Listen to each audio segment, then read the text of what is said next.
Welcome back. Congress missing the July 4th deadline to pass the Clarity Act. Some analysts giving it a 50-50 shot of passing before the new August 7th deadline. Among the obstacles, discussions over ethics rules, the Blockchain Regulatory Certainty Act provision, and stablecoin yields. I spoke with Senate Digital Assets Subcommittee Chairman Cynthia Lummis on this program about the bill's timeline. Here's what she said. The House passed Clarity almost a year ago. What is holding this up in the Senate? We've been negotiating on the Clarity Act hardcore since last Labor Day. And it's been an arduous process. As you know, the major monkey wrench was thrown in it when the Genius Act revisions that the banks wanted became a huge issue for us.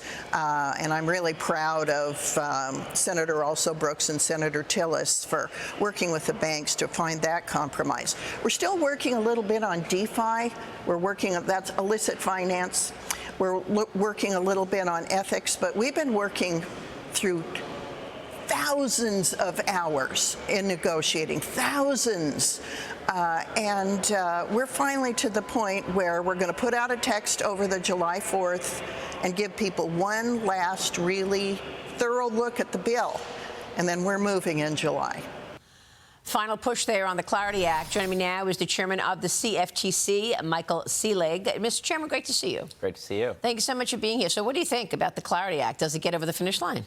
We're so close. We have to get this done. It's absolutely critical that we have federal standards for crypto assets. And right now, we've dealt with a patchwork of state laws and regulations, and it's really been bad for business here in the United States. We want to get this done so that we have certainty, clarity, and consumer protection. Should be a bipartisan issue. We've got to get it across the line. I mean, is it that the Democrats are stopping the progress because of ethics issues and trying to get specific language in there about President Trump and his family in crypto? Well, there's certainly some mission creep beyond what's really critical here. We want to set standards and protect consumers, protect investors, and that's something that Democrats and Republicans should be able to get behind. I do think there's a little bit of this creep into ethics and other types of extraneous issues, and they're just derailing this real opportunity to have a bipartisan bill in place. Otherwise, you end up with regulators like me writing all the rules, and I'm sure all the Democrats would prefer to get something in place that's bipartisan. I mean, crypto is down across the board today, but of course, markets are down across the board on the new hostilities and the U.S. launching a series of strikes on Iran overnight in the Strait of Hormuz. President Trump also said this morning that the ceasefire is over. Here's the president in Turkey today. Watch. Is the ceasefire over? Is the ceasefire done? Is the MOU dead? To me, I think it's over. I don't want to deal with them anymore. And if they had a nuclear weapon, they'd use it. As far as I'm concerned, it's over, and it's just a waste of time dealing with them. Mr. Chairman, what's your take on this? We are going to see volatility in our oil markets, but the CFTC is here to make sure that the markets are well functioning, that they're running efficiently, that they have integrity, and that's really what's most important. We need to make sure that gas prices are volatile. We keep the ability for hedging and risk management tools in the markets. Yeah, that makes a lot of sense. Has this war affected digital markets as well, digital assets? When it comes to crypto, we haven't seen a ton of change in the markets. Of course, the asset class is similar to gold in some respects, so it's been a hedge on inflation with some of the volatility and in different geopolitical matters. So certainly it may be affecting it in some respects, but in terms of our markets, we're making sure that Bitcoin futures and other types of derivative instruments are well functioning. Michael, let's talk about prediction markets for a second, because I was really stunned to see the kind of business that these companies are doing. Polymarket and Kalshi processed $24 billion in trading volume. That is a tenfold increase from the prior year. Volume could hit $1 trillion by 2030. What's your take on where this is going? The U.S. is obviously sports bets are driving prediction markets growth today. 40% of men in the U.S. between 18 and 34 having entered into an event contract. You just said the World Cup is also a factor.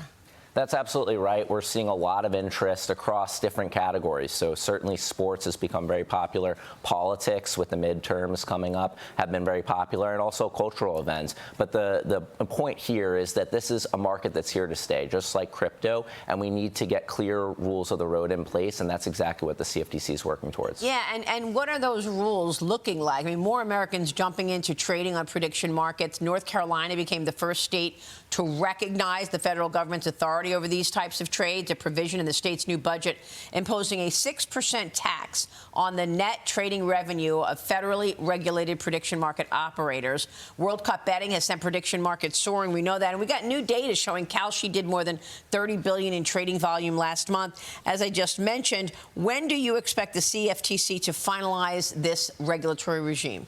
We've proposed rules just a handful of weeks ago, and those rules will be finalized within the coming months.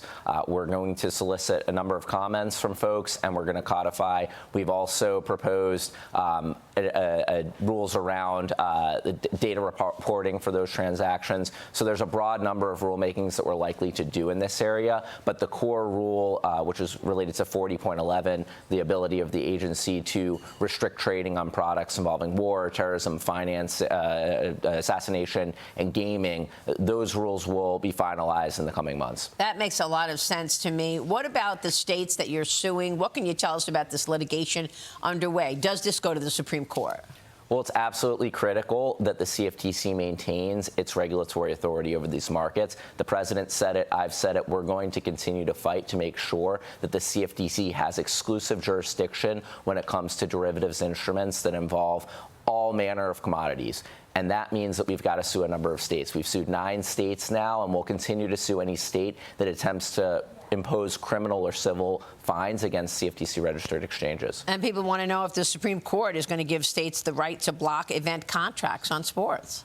Well, we're looking forward to the Supreme Court weighing in to the extent it chooses to do so. Of course, we're optimistic that we're going to win in the circuit courts. And if there's a split or if there's another reason for the Supreme Court to take it up, we'll certainly be involved in that litigation. Let me get your take on what this looks like longer term. How quickly do you think the market develops for example, single stock and index-based event contracts? We're excited to see that. I think this can be a really interesting hedging tool for all manner of participants. If you're a holder of, for example, Tesla stock and you want to hedge the risk of how many cars they'll produce in a particular quarter, you can imagine a wide range of different event-specific contracts that can be offered. And I think this is going to be what makes America stand out. We've always been the greatest and most liquid financial market. We need to allow innovation into our markets, of course, with regulation. But these innovations are going to really allow us to move forward as a country. That's interesting because sports bets drive the market today, with 40% of men in the U.S.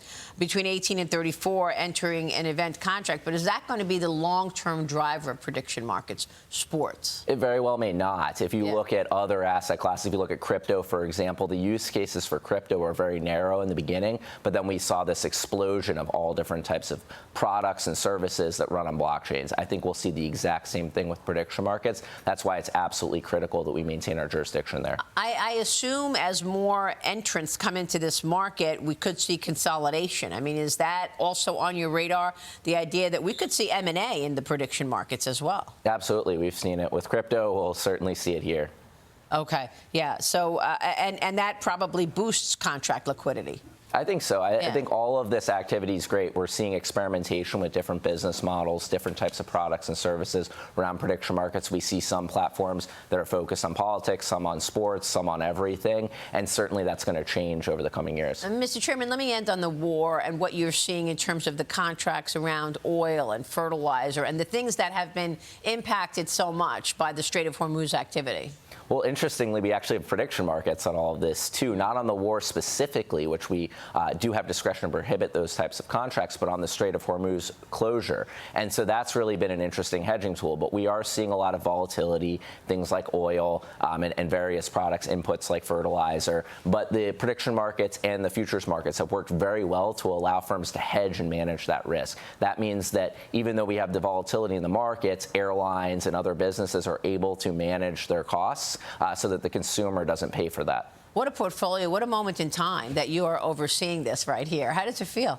It's really exciting. I couldn't imagine a better time to be in this seat. We are seeing a transformation of our markets, and this new frontier of finance is something we have to have built here in the United States. Mr. Chairman, thanks for your work on this. Thank you. Good to see you. Michael Selig joining us here in studio. Stay with us. We'll be right back.